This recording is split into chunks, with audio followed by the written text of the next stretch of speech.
బ్రేకింగ్లో చూస్తున్నాం. మూసీ నది పునరుజ్జీవానికి తొలి అడుగు పడింది. మూసీ రివర్ అభివృద్ధికి సీఎం రేవంత్ శంకుస్థాపన చేశారు. ఓంకారేశ్వర ఆలయం అభివృద్ధితో పనులు ప్రారంభం కానున్నాయి. ఆలయ అభివృద్ధికి సీఎం రేవంత్ శంకుస్థాపన చేశారు. మత సామరస్యానికి ప్రతీకగా మూసీ సుందరీకరణ చేయనున్నారు. మంచిరేవుల వద్ద ఓంకారేశ్వర ఆలయాన్ని నిర్మిస్తున్నారు. 700 కోట్ల రూపాయలతో 8 ఎకరాల్లో ఆలయాన్ని అభివృద్ధి చేస్తున్నారు. తర్వాత దశలో చర్చి, మసీదు, గురుద్వారా నిర్మిస్తారు. నదిలో 108 అడుగులు ఎత్తైన శివుడి విగ్రహం ఏర్పాటు చేస్తున్నారు.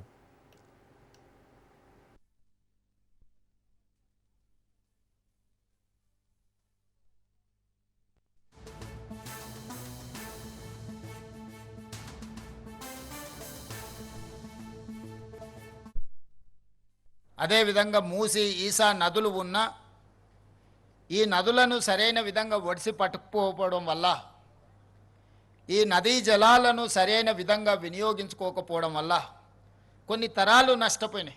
వీటిని వినియోగించకపోతే పర్వాలేదు, కానీ వీటిని కలుషితం చేసి కాలుష్యం వెదజల్లే పరిశ్రమలుగా ఈ నదులను మనం తయారు చేసినాం. ఇది ప్రకృతి వల్ల జరిగింది కాదు, ప్రజల వల్ల జరిగిన తప్పిదం. ఇది మానవ తప్పిదం.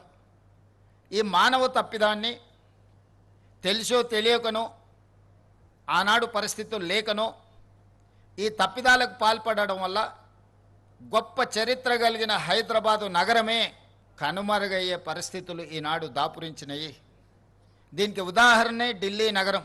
యమునా నది కాలుష్యమై ఢిల్లీ నగరాన్ని కప్పేస్తుంటే, ప్రభుత్వ కార్యాలయాలన్నీ సెలవులు ప్రకటిస్తుంటే, అక్కడికి వచ్చిన పెట్టుబడులు ఇతర రాష్ట్రాలకు, ఇతర దేశాలకు తరలిపోతుంటే, ఆ నగరం నుంచి, ఆ నగరంతో వెదజల్లుతున్న కాలుష్యం నుంచి మనం ఏదైనా నేర్చుకోవాల్సిన అవసరం ఉన్నదా లేదా?